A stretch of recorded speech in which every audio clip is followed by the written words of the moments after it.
Welcome to JNI today. ముందుగా headlines చూద్దాం. Atchutapuram SEZ ప్రమాద బాధితులకు చంద్రబాబు పరామర్శ. మేము అండగా ఉంటాం, ధైర్యంగా ఉండండి అని బాధితులకు సీఎం భరోసా. మృతుల కుటుంబాలకు కోటి చెప్పున పరిహారం ప్రకటించిన చంద్రబాబు.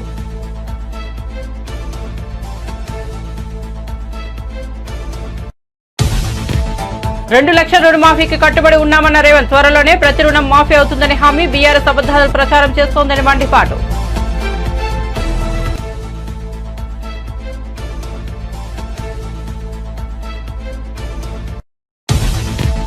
అచ్యుతాపురం ఫార్మా కంపెనీలో ప్రమాదం. బాధాకరమైన పవన్. సంస్థ యాజమాన్యం నిర్లక్ష్యంగా ఉన్నట్లుగా తెలుస్తోందని వ్యాఖ్య. ఒకే రోజు 13,326 గ్రామాల్లో గ్రామ సభలు నిర్వహిస్తున్నామన్న పవన్.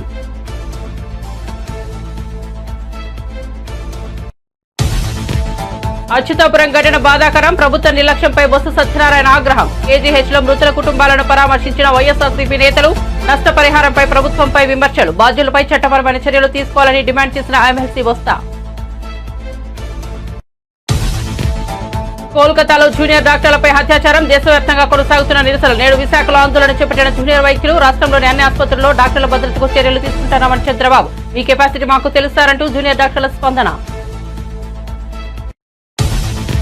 కేవల రైతు నిరసన దీక్ష కార్యక్రమంలో పాల్గొన్న కేటీఆర్. రుణమాఫీపై విమర్శలు. రేవంత్ దైవద్రోహం చేసిందని వ్యాఖ్య. ఇది ఆరంభం మాత్రమే అని, అంతం కాదని కాంగ్రెస్ ప్రభుత్వానికి కేటీఆర్ వార్నింగ్.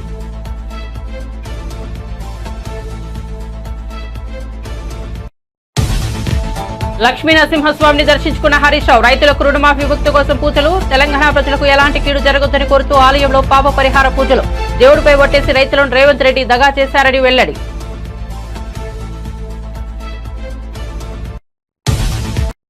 ఇక వార్త వివరాల్లోకి వెళ్తే అచ్యుతాపురం సెజ్ ప్రమాద బాధితులను ఏపీ సీఎం చంద్రబాబు పరామర్శించారు.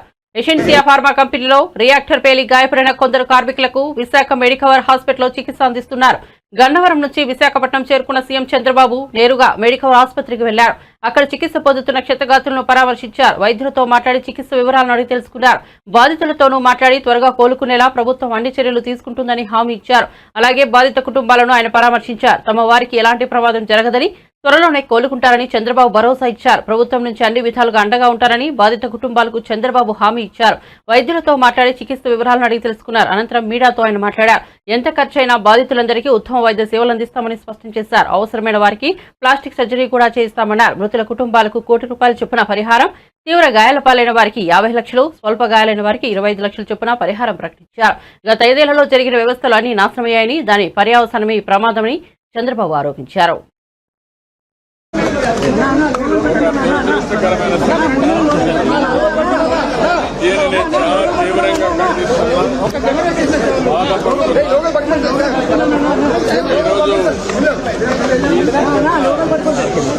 నాకు చాలా బాధేసింది.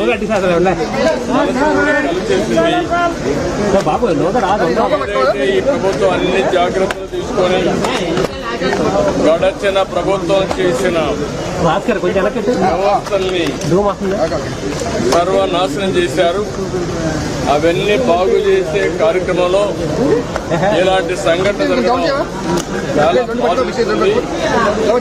అయితే ఈ సంఘటన వల్ల దగ్గర 17 మంది చనిపోయారు, 36 మంది దెబ్బలు తగిలాయి, 10 మందికి మేజర్ దెబ్బలు ఉన్నాయి, 26 మందికి మైనర్ అయినాయి.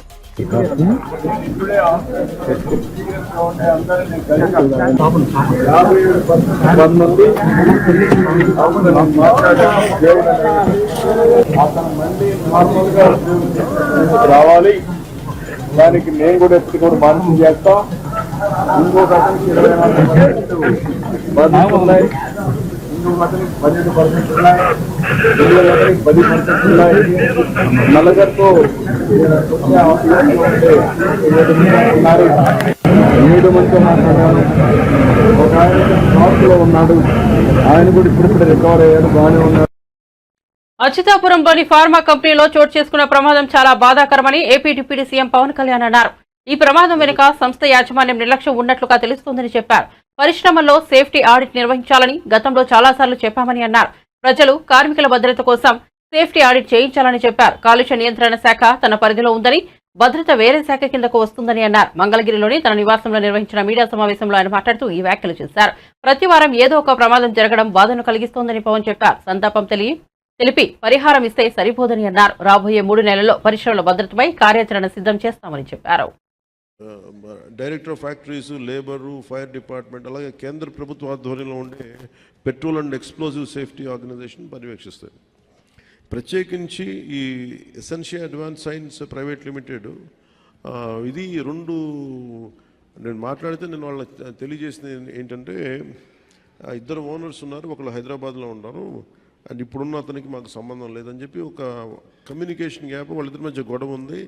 దానివల్ల ఆ సేఫ్టీ నార్మ్స్ తీసుకోవడానికి బాధ్యత లేని నాయకులు అంటే లీడర్షిప్ ఉండటం వల్ల, ఓనర్షిప్ ఉండటం వల్ల వాళ్ళందరూ ఇలాగ చేశారు.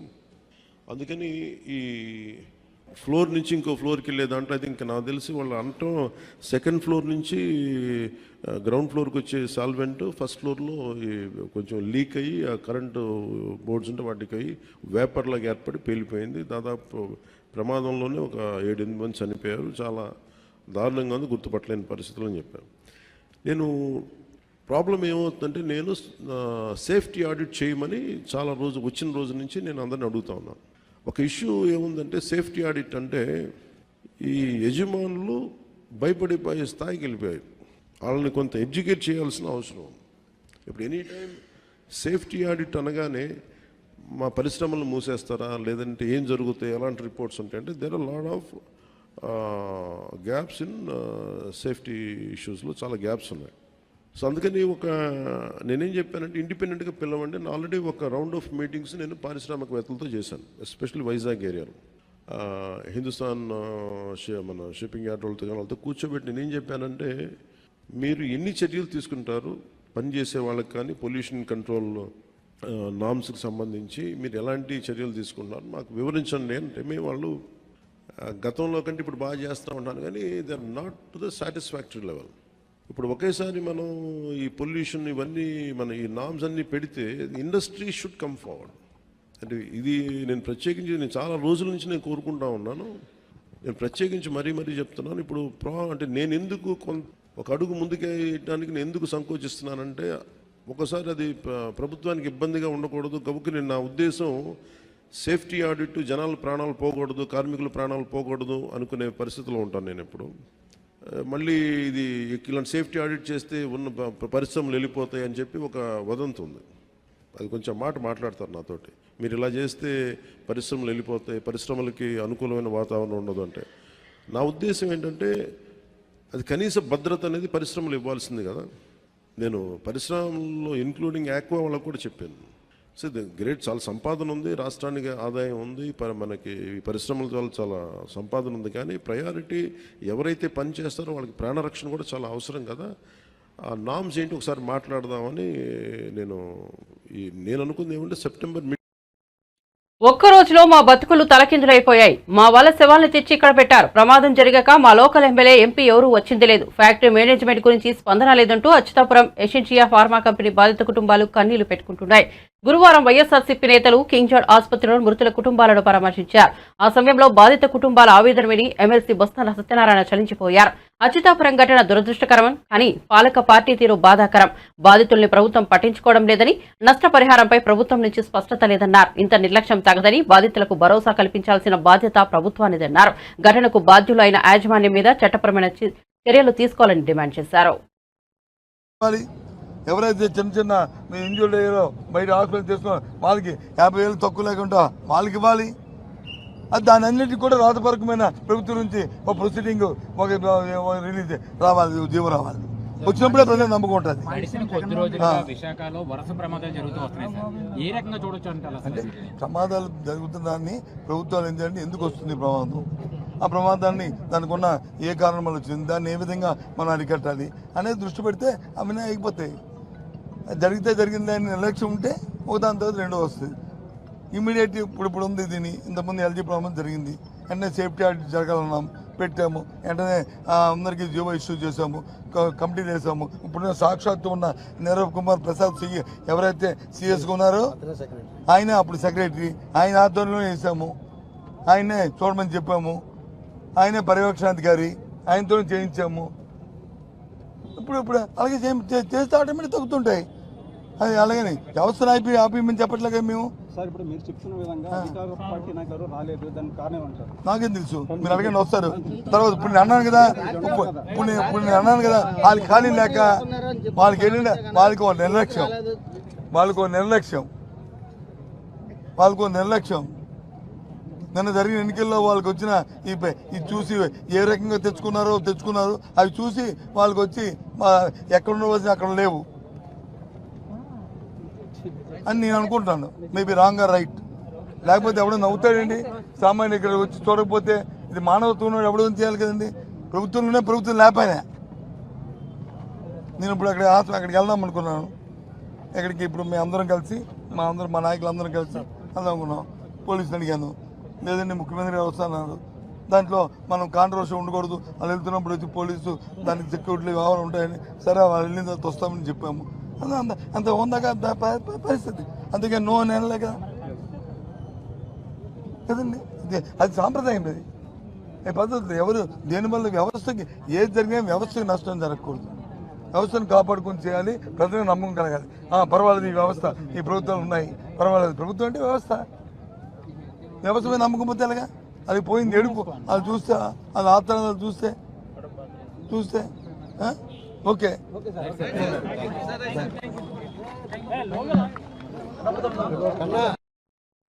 కోల్కతాలోని ఆర్జికర్ ఆసుపత్రిలో చోటు చేసుకున్న హత్యాచార ఘటనపై దేశవ్యాప్తంగా ప్రకంపనలు కొనసాగుతూనే ఉన్నాయి. విశాఖపట్నంలోని కేజీహెచ్ వద్ద కూడా జూనియర్ డాక్టర్లు ఆందోళన చేపట్టారు.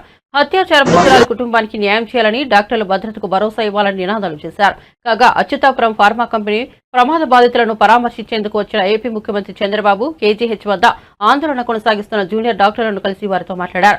వారికి మద్దతు పలికారు. రాష్ట్రంలోని అన్ని ఆసుపత్రుల్లోనూ డాక్టర్ల భద్రతకు గట్టి చర్యలు తీసుకుంటామని వారికి భరోసా ఇచ్చారు. దాంతో జూనియర్ వైద్యులు స్పందిస్తూ, మీ కెపాసిటీ మాకు తెలుసు సార్, మాకు నమ్మకం ఉంది, మీరు ముఖ్యమంత్రిగా ఉండటం మా అదృష్టమని పేర్కొన్నారు.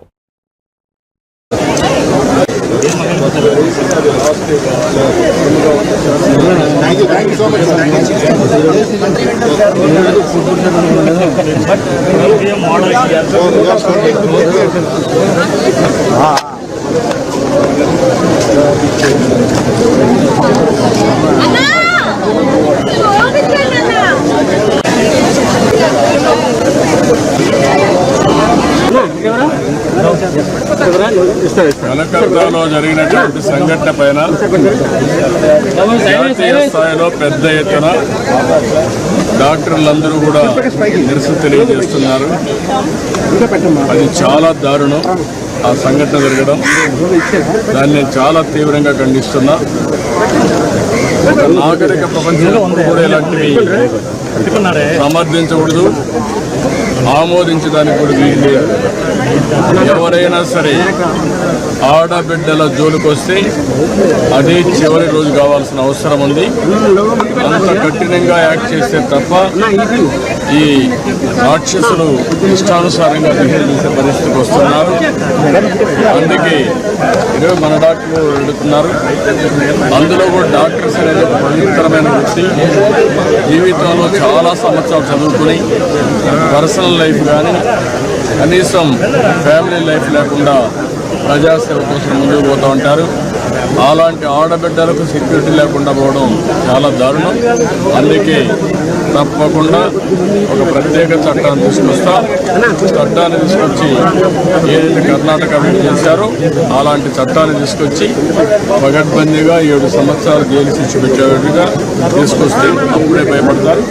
ఇమ్మీడియట్గా నెక్స్ట్ సెషన్ ఎప్పుడు వస్తే అప్పుడు నేను ఇప్పుడే చెప్తున్నాను, హెల్త్ డిపార్ట్మెంట్కి ఆ చట్టాన్ని తీసుకురామని.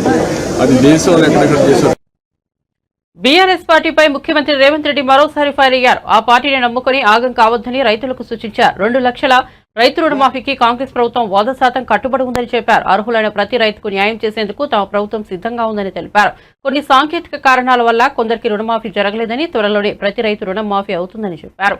రుణమాఫీ కాని వారు ఆందోళన చెందాల్సిన అవసరం లేదని, రాష్ట్రంలో మన ప్రభుత్వం అధికారంలో ఉందనే విషయాన్ని అందరూ గుర్తుంచుకోవాలని అన్నారు. 31,000 కోట్ల రూపాయలతోటి 2 లక్షల వరకు రైతులకు రుణమాఫీ చేస్తామని 15 ఆగస్టు లోపల చేస్తామని మాట ఇచ్చిన మేము 18,000 కోట్ల రూపాయలు చెల్లించినాం. బ్యాంకులలో నగదు అందుబాటులో పెట్టినాం. మిగతావి కూడా మాఫీ చేస్తామన్నాం. ఈ సన్నాసులను నమ్ముకొని రోడ్ల మీద తిరిగితే ఆయాసమే వస్తుంది. మీకు ఏదైనా సమస్య ఉంటే కలెక్టర్లను కలవండి, వ్యవసాయ శాఖ అధికారులను కలవండి. ఈ ప్రభుత్వం ఉన్నదే మీకోసం. ఈ ప్రభుత్వం మీ సమస్యలను పరిష్కరించడానికి ఉన్నది. ఈ ప్రభుత్వం ప్రజాపాలనది. ప్రజలకు అందుబాటులో ఉన్నాం. పొద్దున్న లేస్తే వేలాది మందిని మేమందరం కలుస్తున్నాం. నేను అడుగుతున్న ఇవాళ తెలంగాణ సమాజాన్ని, ఎన్నడైనా 6 నెలలకు ఒక్కసారైనా కేసీఆర్ ముఖం చూసినారా? ఫామ్ హౌస్ లో బోర్లు వండుకునేటోడు ఇవాళ రోజుకు 18 గంటలు నేను మా మంత్రులు గ్రామాలు తిరుగుతూనే ఉన్నాం కదా, వచ్చిన వాళ్ళనల్లా కలుస్తూనే ఉన్నాం కదా, మీ సమస్యలు వింటూనే ఉన్నాం కదా, మీ సమస్యలు పరిష్కరిస్తూనే ఉన్నాం కదా. మీరు ధర్నా చేయాల్సిన అవసరం ఏముంది? నిరసన తెలపాల్సిన అవసరం ఏముంది? ప్రభుత్వం విననప్పుడు, ప్రభుత్వం మీ మాట ఏం జరుగుతుందో కనుక్కోనప్పుడు మీరు నిరసన తెలపొచ్చు, ధర్నా చేయొచ్చు, రాస్తా రోకో చేయొచ్చు. కానీ ప్రభుత్వమే మీ దగ్గర ఉండి ప్రభుత్వం వింటున్నప్పుడు, ప్రజాపాలన జరుగుతున్నప్పుడు, ప్రజాభవన్లో ప్రజల సమస్యల్ని వారంలో 2 రోజులు మా అధికారులు, మా చిన్నారెడ్డి గారు తీసుకుంటున్నప్పుడు మీకెందుకు కష్టం రైతులారా అని నేను చెప్తున్నా. అందుకే 10 ఏళ్ళు మిమ్మల్ని దోసుకతిన్నారు. కాకులాక గద్దలాక మీ రక్త మాంసాలను పీల్చి పిప్పి వేసిన ఈ సన్నాసులు మళ్ళీ ముసుగులో దొంగలు ముసుగేసుకొని ఇవాళ మళ్ళా మీ దగ్గరకు వచ్చి మభ్య పెట్టాలని చూస్తారు. ఈ దోపిడీ దొంగలే కదా ఈ 10 ఏళ్ళు మిమ్మల్ని దోసుకున్నది. ఈ కేసీఆర్, ఈ హరీష్ రావు, ఈ రామారావే కదా మిమ్మల్ని కొల్లగొట్టింది. ఆ కొల్లగొట్టిన సన్నాసులను 6 నెలల కింద మీరే కదా బొందబెట్టింది. మరి ఆ బొందబెట్టిన వాళ్ళను మళ్ళా గ్రామాలకు ఎట్లా రాణిస్తుండ్రు మీరు ఒక్కసారి ఆలోచన చేయమని రైతులకు విజ్ఞప్తి చేస్తున్నా. మాయ చెయ్యాలని, మిమ్మల్ని మోసం చెయ్యాలన్నదే వాళ్ళ ఆలోచన. 10 ఏళ్లలో వాళ్ళు ఇచ్చింది ఎంత? 10 నెలల్లో మేము ఇచ్చింది ఎంత? అమరవీరుల స్తూపం దగ్గర చర్చ చేద్దాం రాని. రాజీనామా చేయాల్సి వస్తుందని తాటి సెట్టు లెక్క పెరిగిండు కానీ ఆయన పారిపోయి అలా కొత్త మాటలు చెప్తుండు. అందుకే సిద్దిపేటలో మా మైనంపల్లి పోయిండు. చేవెళ్ల రైతు నిరసన దీక్ష కార్యక్రమంలో బీఆర్ఎస్ వర్కింగ్ ప్రెసిడెంట్ కేటీఆర్ పాల్గొన్నారు. ఈ సందర్భంగా కేటీఆర్ మాట్లాడుతూ సచివాలయంలోకి లంక బిందెలు ఉంటాయనుకున్నా కానీ అవి లేనేలేవు, ఎట్లా రుణమాఫీ చేయలే అన్నట్లుగా మాట మార్చాడన్నారు. కొత్తగా వచ్చాడు కదా, ఆయనకు కొంత టైం ఇద్దామని మేం కూడా ఎదురు చూసామని ఇదే రేవంత్ రెడ్డి బ్యాంకులతో సమావేశం పెట్టాడు. 2 లక్షల రుణమాఫీ కోసం 49,000 కోట్లు కావాలని బ్యాంకులు చెప్పారన్నారు కేటీఆర్. దీంతో తప్పించుకునేందుకు చావు తెలివితేటలు స్టార్ట్ చేయడం మొదలుపెట్టారని, ఒక్క ఏడాది కడుపు కొట్టుకుంటే 40,000 కోట్లు కట్టేస్తా అని 9,000 కోట్లు కట్ చేసి మీడియా ముందు మాట్లాడారని, పార్లమెంట్ ఎన్నికల నాటికి ఇక ప్రజలు తనను నమ్మరని భావించి ఎక్కడికి పోతే అక్కడ దేవుల మీద ఒట్టేసి ఆగస్టు 15కు రుణమాఫీ చేస్తా అని చెప్పారన్నారు కేటీఆర్. ఆగస్టు 17 పోయింది, రుణమాఫీ కాలేదు. దేవుళ్లను కూడా ఈ రేవంత్ రెడ్డి మోసం చేసిందని, దైవద్రోహం చేసినందుకు ఈ దుర్మార్గుడిని కేసీఆర్ ను తిట్టి 4 ఓట్లు వేయించుకునే ఆ తర్వాత అవతల పడ్డాడన్నారు. అర్ధరాత్రి గడ్డపారలు పట్టుకొని, తటపారలు కప్పుకొని, నెత్తి మీద తువాలు చుట్టుకొని, ఎవడు తెలియని దొంగరాత్రి ఎవడు తిరుగుతాడు లంక బిందెల కోసం? మరి ఎవడన్నా ముఖ్యమంత్రి అంటాడా సెక్రటేరియట్ పోయి ఇక్కడ లంక బిందెలు ఉంటాయనుకొని వచ్చినా లేని లేవు, అన్ని ఖాళీ కుండలే ఉన్నాయి, యాడికెళ్ళి చేయాలి?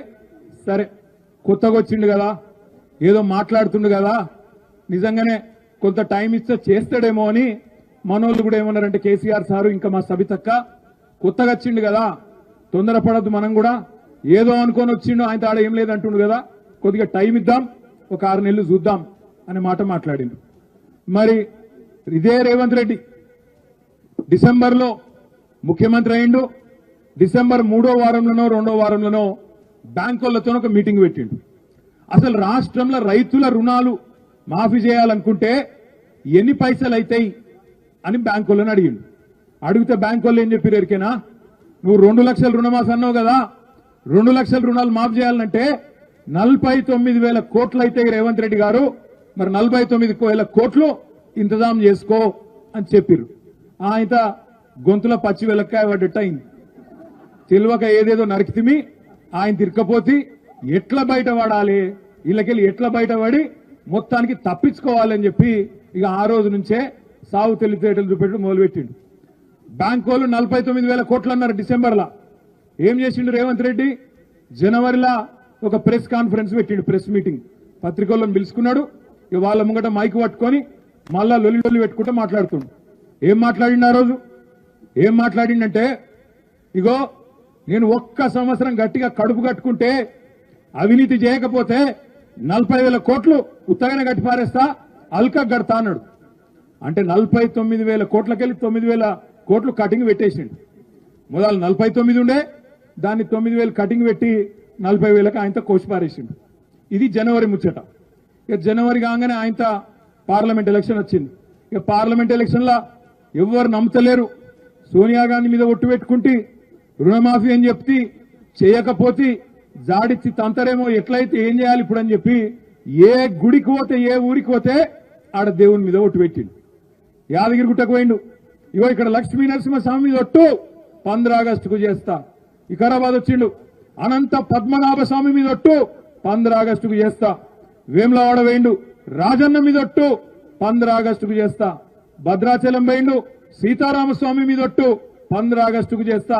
ఆఖరికి మహబూబ్నగర్ పోయి కురుమిర్తు మీద ఒట్టు 15 ఆగస్టుకు చేస్తా అని చెప్పిండు. దేవుళ్ళ కొంప ఉంచుకున్నాడానికి ఇప్పుడు అటు ఇటు పోయి 15 ఆగస్టు పోయింది, రుణమాఫీ కాలే. ఇప్పుడు దేవుళ్ళందరూ ఏడ దొరుకుతాడా రేవంత్ రెడ్డి అని వాళ్ళు కూడా ఎత్తుకుతాను. ఏడున్నాడు ఈడని. యాదగిరిగుట్ట లక్ష్మీనరసింహస్వామి వారిని బీఆర్ఎస్ ఎమ్మెల్యే హరీష్ రావు దర్శించుకున్నారు. రైతులకు రుణమాఫీ విముక్తి కావాలని పూజలు చేశారు. బీఆర్ఎస్ ఎమ్మెల్యేలు, ఎమ్మెల్సీలతో నాయకులతో ఆయన యాదగిరిగుట్టకు చేరుకున్నారు. ఈ సందర్భంగా సీఎం రేవంత్ మాట ఇచ్చి తప్పినందుకు పరిహార పూజలు చేశారు. రుణమాఫీ చేయడంతో ప్రభుత్వం విఫలమైందని ఆరోపించారు. స్వామి, ఈ పాపాత్ముడైన ముఖ్యమంత్రిని క్షమించు, తెలంగాణ ప్రజలపై దయ ఉంచు అని వేడుకున్నానన్నారు. కేశవాయ స్వాహ, నారాయణాయ స్వాహ, మాధవాయ స్వాహ, గోవిందాయ నమః. విష్ణవే నమః, మత్సూదనాయ నమః, త్రివిక్రమాయ నమః, వామనాయ నమః, శ్రీధరాయ నమః, ఋషికేశాయ నమః, పద్మనాభాయ నమః, దామోదరాయ నమః, సంకర్షాయ నమః, వాసుదేవాయ నమః, ప్రద్యుమ్నాయ నమః, అనిరుద్ధాయ నమః, పురుషోత్తమాయ నమః, ధోక్షాయ నమః, నరసింహాయ నమః, అచ్యుతాయ నమః, జనార్దనాయ నమః, ఉపేంద్రాయ నమః, హరయే నమః, శ్రీకృష్ణాయ నమః. యాదగిరి లక్ష్మీ నరసింహస్వామి క్షేత్రే క్రోధినామ సంవత్సరే దక్షిణాయనే వర్ష ఋతౌ శ్రావణ మాసే కృష్ణపక్షే బృహస్పతివాసరే తృతీయాయాం ఉత్తరాభాద్రా నక్షత్రే ధృతి యోగే భవకరణే ఏవం వన విశేషేణ విశిష్టాయాం శుభతిథౌ శ్రీమాన్ శ్రీమతః పునుగోటి గోత్రోద్భవస్య కర్షకానాం ప్రజానాం బాధ దర్శనం జ్వలంతం సర్మ్యహం. మొదటి దేవాలయంలో సంకల్పాన్ని చేసుకున్నాం.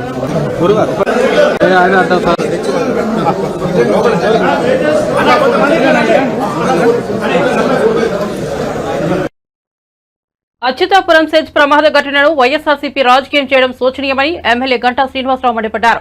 విశాఖ పారిశ్రామిక చరిత్రలోనే ఇది అతిపెద్ద ప్రమాదమని పేర్కొన్నారు. ఈ ప్రమాదంలో 17 మంది మృతి చెందడం చాలా బాధాకరమన్నారు. ప్రమాదానికి గల కారణాలపై ప్రభుత్వం విచారణ చేపట్టిందని తెలిపారు. అవసరమైతే బాధితులను ఎయిర్ లిఫ్ట్ చేసి మెరుగైన వైద్య సేవలు అందించాలని ముఖ్యమంత్రి ఆదేశించినట్లు చెప్పారు. అచ్యుతాపురం సెజ్లో ఉన్న ఫార్మా కంపెనీలో రియాక్టర్ బ్లాస్ట్ అయ్యి ప్రమాదం జరగటం, 17 మంది ప్రాణాలు కోల్పోవటం, అలాగే దాదాపు 47 మంది పైగా ఎవరైతే క్షతగాత్రులు ఉన్నారో గాయాలతోటి హాస్పిటల్లో వైద్యం పొందుతున్నారు. మరి నిన్న జరిగిన సంఘటన చాలా తీవ్రమైంది. నాకు తెలిసి బహుశా విశాఖపట్నం పారిశ్రామిక చరిత్రలో ఇది అది పెద్ద యాక్సిడెంట్గా చెప్పుకోవాల్సిన అవసరం ఉంది. గతంలో ఎల్జీ పాలిమర్స్ కానీ లేదా హెచ్పిసిఎల్లో కానీ లేదా చిన్న చిన్న ఇన్సిడెంట్లు జరిగినప్పుడు ప్రాణ నష్టం తక్కువలో ఉండేది. ఇంత పెద్ద మొత్తంలో ప్రాణాలు కోల్పోవటం ఇది ఎవరు కూడా మర్చిపోలేని సంఘటన. మరి దీనికి సంబంధించి ప్రమాదానికి కారణాలు ఏంటి, దాంట్లో నిర్లక్ష్యం ఉందా లేకపోతే నిజంగా వేరే కారణాలు ఏమైనా ఉన్నాయా, ఇవన్నీ కూడా విచారణలో తేలుతాయి. ఈ సంఘటన జరిగిన వెంటనే గౌరవ ముఖ్యమంత్రి గారు తక్షణమే స్పందించి జిల్లా యంత్రాంగాన్ని అలాగే స్థానిక నాయకులందరినీ కూడా ఒక డైరెక్షన్ ఇచ్చి దాన్ని ఎలా చేయాలి కూడా మొత్తం చెప్పడంతో కాకుండా ఆయన స్వయంగా ఈరోజు ఇప్పుడు ఇక్కడ వస్తూ ఉన్నారు. మనం ఫస్ట్ నుంచి కూడా చెప్తా ఉన్నాం, విశాఖపట్నం అనేది ఒక పక్క ఇండస్ట్రియల్ సిటీగా గ్రో అవుతూ ఉంది. కానీ ఇది ఎప్పుడు ఒక బాంబు పైన మనం కూర్చున్నప్పుడు ఎటువంటి ఒక అభద్రతాభావం ఉంటుందో అటువంటి అభద్రతాభావం విశాఖపట్నం నగరవాసులకు ఎప్పుడు ఉంటూ ఉంటుంది. అంటే ఎప్పుడు ఏం జరుగుతుంది అనే తెలియని ఒక ఇన్సెక్యూరిటీ ఇక్కడ ప్రజల్లో ఇటువంటి ఇన్సిడెంట్ జరిగినప్పుడు అనిపిస్తూ ఉంటాయి. అందుకే ఫస్ట్ నుంచి కూడా ఈ ఇండస్ట్రీకి సంబంధించిన ఒక సేఫ్టీ ఆడిట్ దీన్ని ఖచ్చితంగా జరపాలనేది అప్పుడు మనం డిమాండ్ ఉంది. గతంలో కూడా చంద్రబాబు నాయుడు ముఖ్యమంత్రిగా ఉండగా ఈ ఇండస్ట్రీస్ ప్రమోట్ చేసేటప్పుడు వాళ్ళు వచ్చేటప్పుడు మీరు ఖర్చుల దగ్గర లేకపోతే ఇన్వెస్ట్మెంట్ ఎక్కువ వద్దనో ఎక్కడ కూడా కాంప్రమైజ్ కాకుండా సేఫ్టీ విషయంలో అన్ని ప్రికాషన్స్ కూడా తీసుకోమని స్పెసిఫిక్గా చెప్పారు. మరి ఇది కారణాలు ఏంటో తెలిసిన తర్వాత దానికి ఏం చేయాలి అనేది కూడా ముఖ్యమంత్రి గారు నిర్ణయం తీసుకుంటారు. అలాగే చనిపోయిన కుటుంబాలకి ఎక్స్గ్రేషన్ ఎలా ఇవ్వాలి, అలాగే హాస్పిటల్లో గాయాలు పొందుతున్న వాళ్ళకి ఏం చేయాలి, ఇవన్నీ కూడా ముఖ్యమంత్రి గారు ఇప్పుడు మాట్లాడిన తర్వాత దాని మీద ఒక నిర్ణయం కూడా తీసుకోవడం జరుగుతుంది. అంతేకాకుండా ఇన్సిడెంట్ జరిగిన వెంటనే అవసరం వస్తే వాళ్ళని విశాఖపట్నం కానీ లేకపోతే హైదరాబాద్ కానీ ఏమైనా అవసరం వస్తే బాంబే, ఢిల్లీ లాంటి ప్లేస్లకు కూడా అవసరం వస్తే ఎయిర్ లిఫ్ట్ చేయండి అని చెప్పిన కూడా ముఖ్యమంత్రి గారు ఆదేశాలు ఇవ్వడం జరిగింది. అంటే గవర్నమెంట్ అంత సీరియస్గా దీన్ని తీసుకుంది. ఈ ఇన్సిడెంట్లో ఎంత వీలైతే అంత ఎక్కువ మందిని ప్రాణాలు కాపాడటం కోసం అన్ని ప్రయత్నాలు కూడా చేయడం కోసం అన్ని ప్రయత్నాలు జరుగుతున్నాయని చెప్పిన కూడా తెలియజేసుకుంటూ శోచనీయం ఏంటంటే దీన్ని కూడా ప్రతిపక్ష పార్టీగా ఉన్న ఈరోజు వైఎస్ఆర్ పార్టీ రాజకీయం చేస్తూ ఉంది. ఎవరు కూడా ఇటువంటి ఇన్సిడెంట్ జరిగినప్పుడు అందరూ కూడా ఒక సాలిడారిటీ చూపించి ఈ ఇన్సిడెంట్లో నుంచి ఎలా ప్రజల్ని మనం బాగా సర్వీస్ చేసి కాపాడాలని చూడాలి తప్ప దీన్ని రాజకీయం చేసి లబ్ధి పొందాలనుకోవడం చాలా శోచనీయం. గతంలో జగన్మోహన్ రెడ్డి గారు ఉండగా ఇటువంటి ఇన్సిడెంట్లు చాలా జరిగాయి. అయితే మేము ఎప్పుడు దాన్ని రాజకీయం చేయాలా, ఎవరైనా ఇటువంటి గాయపడిన వాళ్ళకి వెంటనే తక్షణ వైద్య సేవకులు అందించాలని చెప్పి డిమాండ్ చేశాను తప్ప ఇలా రాజకీయం చేయడం కూడా చాలా శోచనీయం. భవిష్యత్తులో ఇలాంటి రిపీట్ కాకుండా ఏం చేయాలి ఏంటి అనే దానికి సంబంధించి కూడా ఒక స్ట్రాటజిక్ మీటింగ్ కూడా ఈరోజు ముఖ్యమంత్రి గారి ఆధ్వర్యంలో జరగబోతాం. అదే ఈజ్ ఆఫ్ డూయింగ్ అంటే మెగాస్టార్ చిరంజీవి 69వ పుట్టినరోజు జరుపుకున్నారు. ఈ సందర్భంగా తిరుమల శ్రీవారిని ఆయన దర్శించుకున్నారు. తన సతీమణి సురేఖతో పాటు గురువారం తెల్లవారుజామున స్వామివారి సేవలో పాల్గొన్నారు. టీటీడీ అధికారులు మెగాస్టార్ కు ప్రత్యేక దర్శనం కల్పించారు. అనంతరం చిరు దంపతులకు పండితులు వేద ఆశీర్వచనం చేసి స్వామివారి తీర్థ ప్రసాదాలు అందించారు. శ్రీవారిని దర్శించుకునేందుకు మెగాస్టార్ చిరంజీవి బుధవారం రాత్రి రోడ్డు మార్గంలో తిరుమలకు చేరుకున్నారు. చిరు దంపతులతో పాటు సతీమణి సురేఖ, తల్లి అంజనాదేవి, కుమార్తె శ్రీజ, మనవరాలు ఉన్నారు.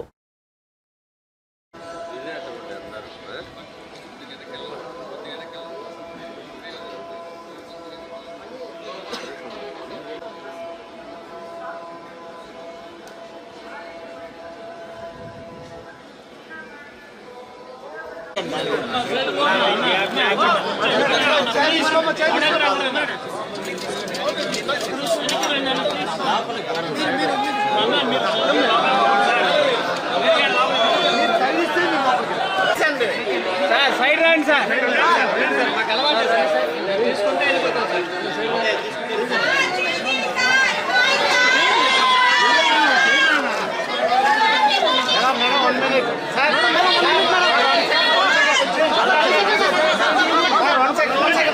సార్ అక్కడే సార్.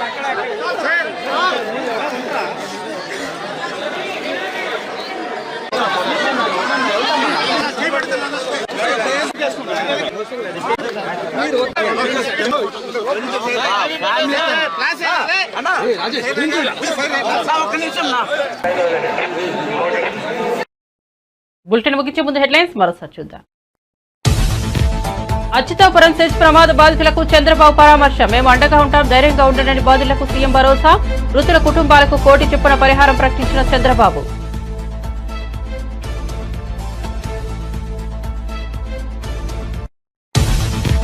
$2 లక్షల రుణమాఫీకి కట్టుబడి ఉన్నామన్న రేవంత్. త్వరలోనే ప్రతి రుణమాఫీ అవుతుందని హామీ. బీఆర్ఎస్ అబద్దాల ప్రచారం చేస్తోందని మండిపాటు.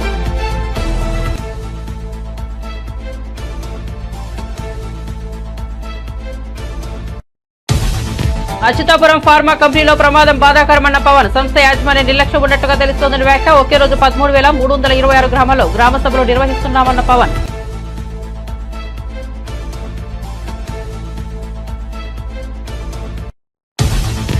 అచ్యుతాపురం ఘటన బాధాకరం. ప్రభుత్వ నిర్లక్ష్యంపై బొత్స సత్యనారాయణ ఆగ్రహం. కేజీహెచ్లో మృతుల కుటుంబాలను పరామర్శించిన వైఎస్ఆర్సీపీ నేతలు. నష్టపరిహారంపై ప్రభుత్వంపై విమర్శలు.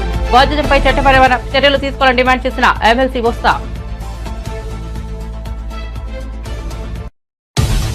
కోల్కతాలో జూనియర్ డాక్టర్లపై అత్యాచారం. దేశవ్యాప్తంగా కొనసాగుతున్న నిరసనలు. విశాఖలో ఆందోళన చేపట్టిన జూనియర్ వైద్యులు. రాష్ట్రంలోని అన్ని ఆసుపత్రుల్లో డాక్టర్ల భద్రతకు చర్యలు తీసుకుంటామన్న చంద్రబాబు. మీ కెపాసిటీ మాకు తెలుసు సార్ అంటూ జూనియర్ డాక్టర్ల స్పందన.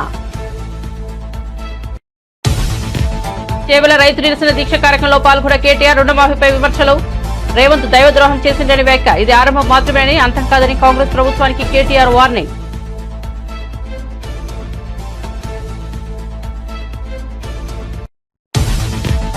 లక్ష్మీ నరసింహస్వామిని దర్శించుకున్న హరీష్ రావు. రైతులకు రుణమాఫీ విముక్తి కోసం పూజలు. తెలంగాణ ప్రజలకు ఎలాంటి కీడు జరగొద్దని కోరుతూ ఆలయంలో పాప పరిహార పూజలు. దేవుడిపై ఒట్టేసి రైతులు రేవంత్ రెడ్డి దగా చేశారని వెల్లడి.